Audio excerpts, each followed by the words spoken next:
Todos los graduandos de estas semillas, que son las clases de capacitación de la iglesia, para luego entrar en otras clases que les corresponden, tienen un compromiso enorme. No solamente ellos, todos nosotros lo tenemos, pero ellos en mayor relevancia, porque cada uno de ellos ha recibido el conocimiento para poder alcanzar a otros, entendiendo que lo que se decía en este video es una realidad lo que nosotros estamos viviendo hoy en día como nación. Pero yo quiero que ustedes vayan a la Biblia, en el libro de Mateo, capítulo 16.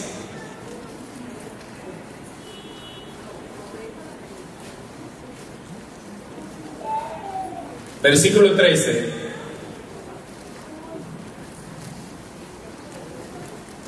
Y léalo así sentadito, donde usted está. Mateo capítulo 16, versículo 13. Dice: viniendo Jesús a la región de Cesarea de Filipo, preguntó a sus discípulos diciendo: ¿quién dicen los hombres que es el Hijo del Hombre?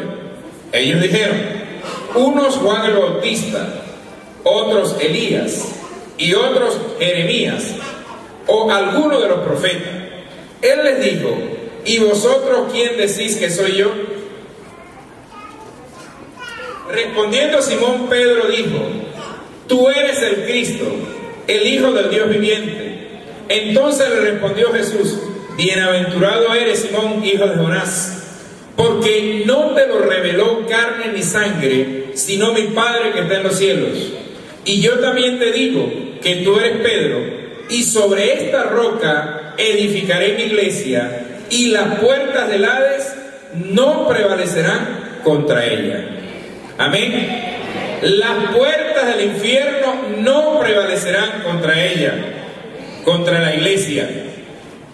A pesar de las circunstancias, de las situaciones que podamos estar viviendo en esta nación, es indudable que ya la Biblia nos dice que el infierno, el Hades, sus demonios, no podrán contra la iglesia. Cielo y tierra pasarán, pero su palabra permanece para siempre. Nos encontramos ante una crisis familiar de proporciones catastróficas. Los valores espirituales, los valores morales inculcados en generaciones pasadas se han trastocado, se han perdido. Y realmente una sociedad sin valores espirituales, indudablemente que va a carecer de valores morales.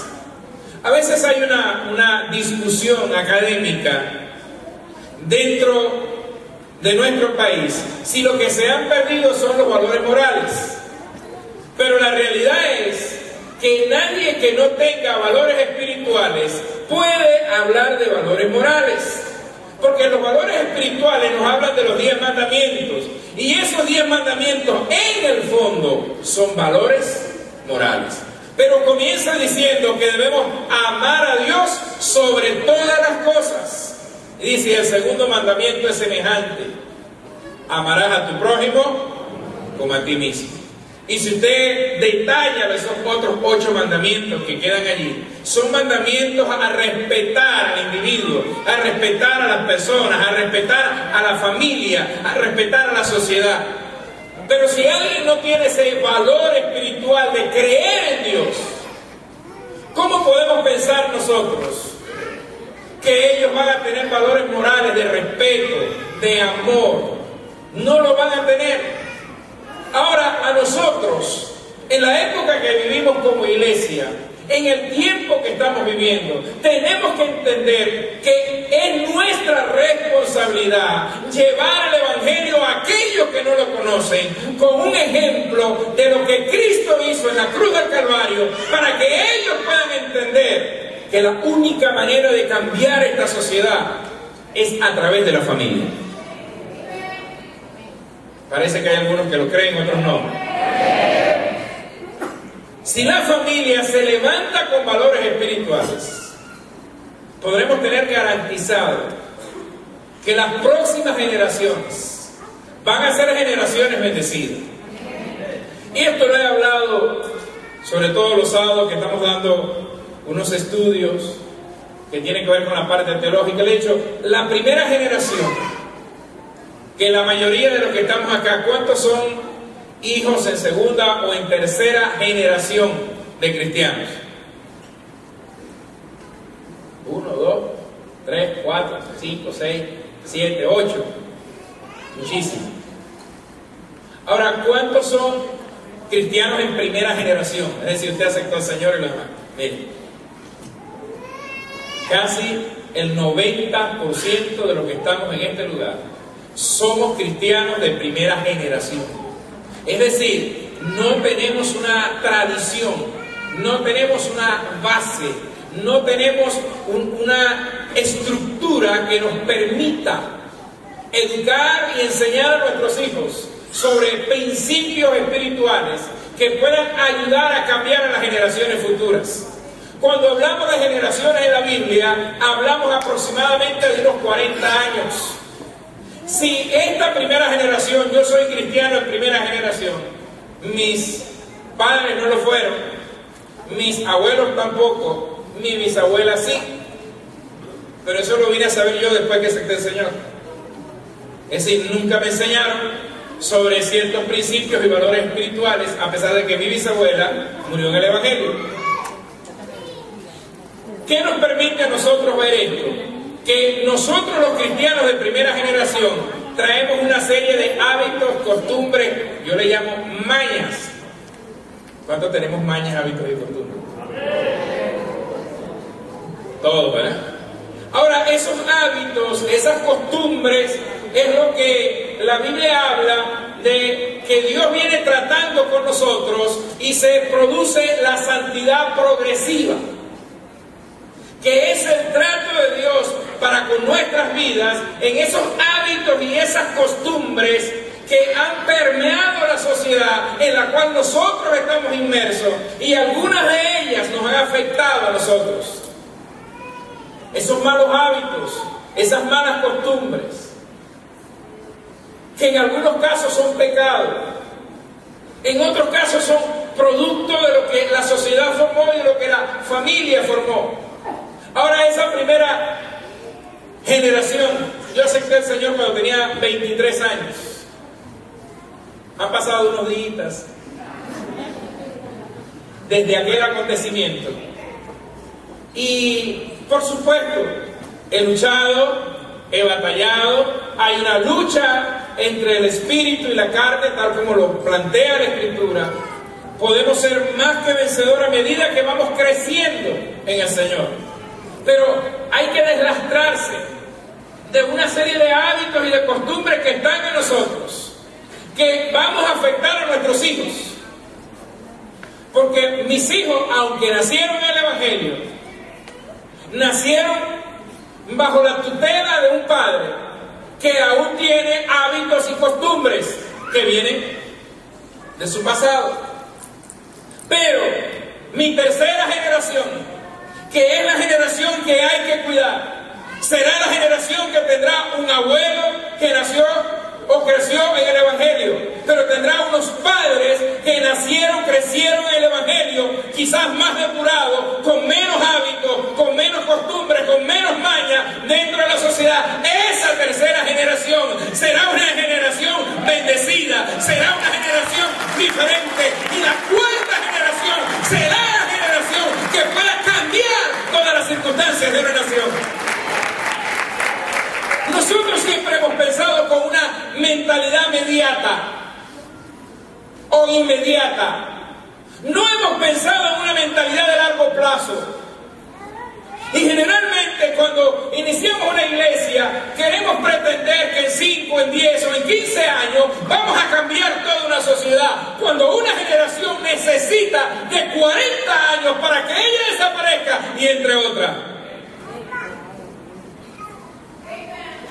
Y si usted ve casos en la Biblia, cuando Moisés entró a la tierra prometida, llevaba al pueblo de Israel a la tierra prometida porque él no logró entrar, toda aquella generación de 20 años hacia arriba tuvo que morir, porque era una generación que tenía una mentalidad de esclavo, porque había sido esclavizada en Egipto. Ellos no pudieron cambiar su mentalidad, por lo tanto Dios tuvo que hacer algo con ellos y les dijo: de 20 años hacia arriba no entrarán, los otros podrán entrar, porque serán una generación diferente, con una mentalidad diferente, no tendrán mentalidad de esclavos.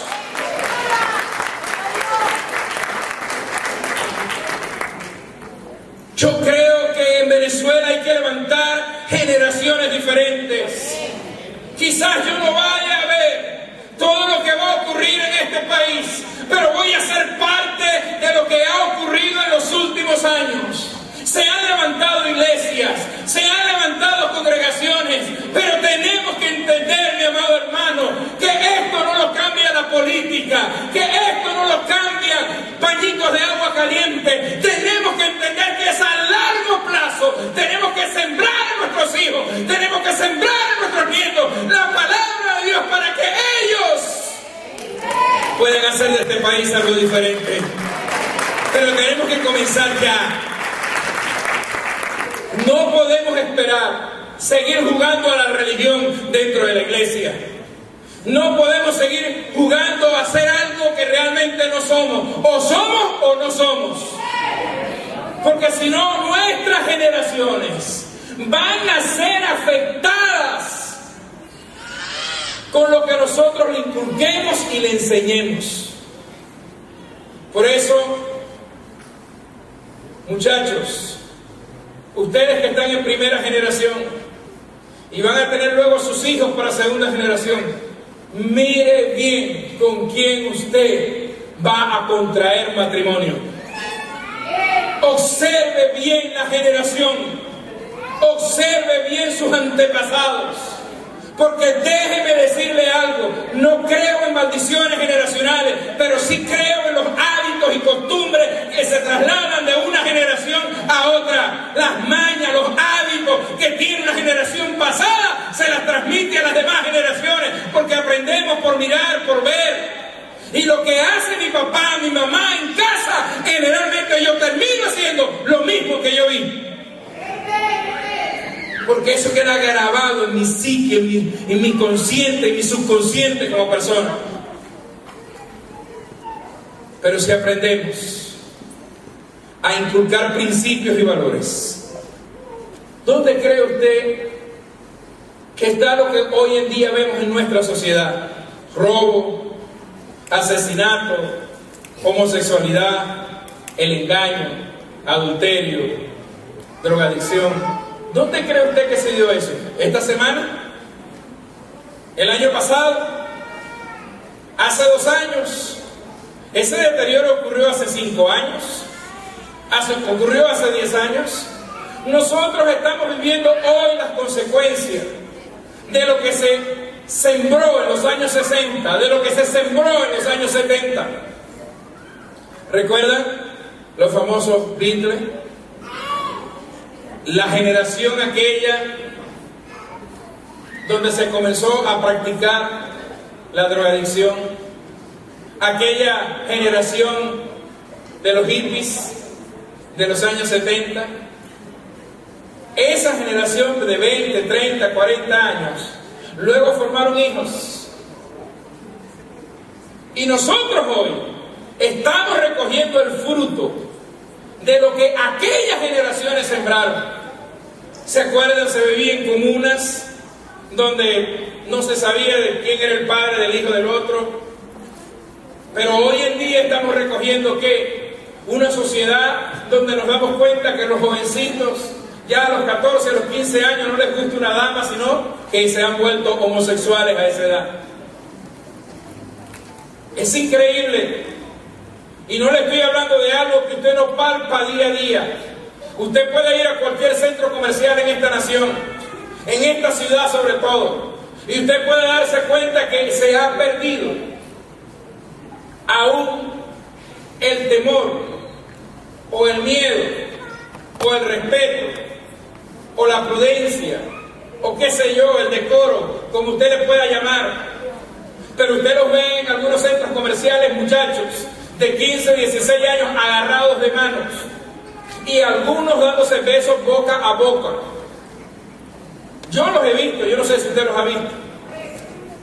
Pero entonces estamos viendo algo que se sembró en una generación en el pasado y estamos recogiendo el fruto de lo que se sembró en esas generaciones. Nos sorprendemos cuando vemos un país violento, agresivo, cuando vemos las estadísticas, que las tengo acá, cuando vemos lo que ocurre. Se decía que el año pasado en Venezuela hubo 19.000 muertes. Saque usted en promedio mensual, si son 12 y ocurrieron 19.000 muertes, ¿qué promedio tenemos de muertos mensuales en nuestro país? Saque números aproximados. Estamos hablando entonces aproximadamente de unos 1.200 muertos mensualmente, posiblemente un poco más arriba, un poco más abajo. Pero lo que le estoy diciendo es que para nosotros no es una sorpresa. Usted lea los periódicos de hoy, o si quiere lee los de mañana, y las primeras noticias que van a aparecer en Caracas hubo 40 muertos. Ciudad de Valencia, 30. Maracaibo, 50. Y así usted comienza a ver las estadísticas.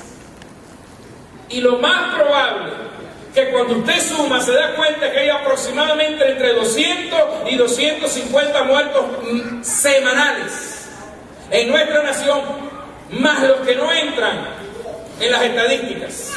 ¿Usted sabe cuántos muertos hay a diario en nuestras cárceles? No salen en las estadísticas. No se dice lo que ocurre. No se dice lo que pasa. Pero hay una cantidad de personas que día a día están perdiendo sus vidas. Y nosotros, la iglesia, muy bien, gracias. Estamos jugando a cómo estamos, a cómo nos vestimos hoy, a qué comemos más tarde. Todo está bien, todo está muy chévere.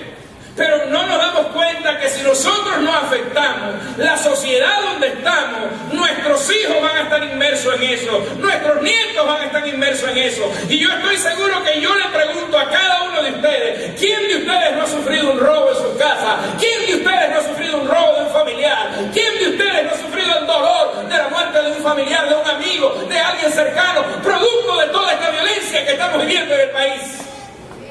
¿Pero qué estamos haciendo nosotros como iglesia? ¿Nos estamos levantando realmente para proclamar que Jesucristo es Rey de Reyes, Señor de Señores y que puede cambiar la vida de los seres humanos? ¿Estamos yendo realmente con un mensaje transformador que pueda cambiar vidas? Estos 80 hermanos que se acaban de graduar en una escuela de capacitación, tremenda responsabilidad tiene usted en sus manos. Porque Jesús pudo cambiar el mundo con